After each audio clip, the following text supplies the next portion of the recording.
அப்படின்ற பார்வை பார்த்து தான் நீங்கள் நம்பாதீங்க, இன்னும் கொஞ்சம் மீதி இருக்குன்னு நான் சொன்னேன். எதுவும் நடக்கலாம். இல்லை, எப்படி பாஜக அதிமுக கூட்டணியில் இருக்கு, பாஜக கூட சேர மாட்டேன்னா அதிமுக கூட்டணி போலின்னு அர்த்தமாகுதுல்ல?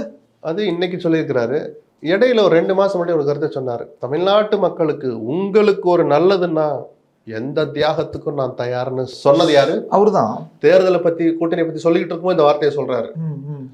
அந்த தியாகம் நான் அன்னைக்கு சொன்னேன். அது என்ன தெரியுங்களான்னா, இதுதான் நான் என் முதலமைச்சர் பதவியை நான் தியாகம் பண்றேன், மக்கள் விரோத திமுக வீட்டுக்கு அனுப்புறதுதான் என்னுடைய ஒரே இலக்கு, அதற்காக நான் எதற்கும் தயார்னு என கொள்கை எதிரியாக இருக்கிற, சித்தாந்த எதிரியாக இருக்கிற பிஜேபி இருந்தாலும் பரவாயில்ல, அந்த அணிக்கு நான் சேர்றேன்னு சேர மாட்டான்னு நீங்க நம்புவீங்களா?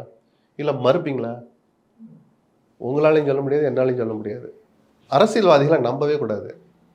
விஜய் விதிவிலக்கு அல்ல. ஒருவேளை பாஜகவை நீங்க நகர்த்துங்க, நான் வந்துடுறேன்றதுக்கு அதனால சொன்ன ஆக மொத்தம் அந்த வாய்ப்பு இருக்கா? அதனாலதான் அதிமுக பத்தி ஒரு ரொம்ப தொடாம இருக்கிறாரோ நான் சந்தேகமா இருக்குன்னு சொல்றேன். மற்றபடி எந்த முடிவும் எடுக்கிற உரிமை எந்த கட்சிக்கும் இருக்கு. எல்லாரும் நிர்வாணமா போவாங்க, நான் மட்டும் ட்ரெஸ் போட்டிருக்கணுமா அப்படின்னு ஒரு சொலவடை இருக்கு. SA College of Arts and Science நல்லொழுக்கம் நிறைந்த நவீன கல்வி. More details sacas.ac.in